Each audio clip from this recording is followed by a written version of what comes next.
10.000 persone sono passate da qui in 8 anni. L'ambulatorio medico senza confini a Cosenza lo conoscono bene i migranti, i rom, i senza fissa dimora, ma anche gli italiani, quelle famiglie cosentine duramente provate dalla crisi economica, un esercito di invisibili per il Servizio Sanitario Nazionale. Noi sappiamo che c'è una povertà in continuo aumento che si espande non solo alle fasce storiche ma anche alle persone, possiamo dire ex ceto medio, che c'era, che comunque non ce la fanno più a reggere da un punto di vista sanitario, specialmente per la parte odontoiatrica. Noi pensiamo le spese che ci sono, ma ci sono ma anche persone, come dire, ragazzi oppure più giovani coppie che non ce la fanno economicamente, quindi noi siamo aperti a tutto questo. 4 i medici volontari che prestano servizio, tra cui un dentista. Le cure odontoiatriche, si sa, sono tra le più costose,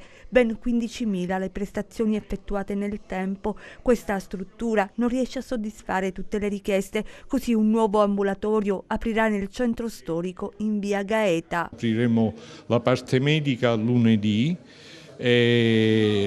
Ovviamente pensiamo che lì c'è una platea molto più ampia di persone, molto più variegata, perché il centro storico, come noi sappiamo, è il luogo dove si rifugiano, possiamo dire, le persone che non hanno, gli indigenti in generale. In ambulatorio necessita la presenza di un mediatore che aiuta i medici a comprendere i tanti bisogni di chi arriva dall'altra parte del Mediterraneo. In molti hanno subito torture.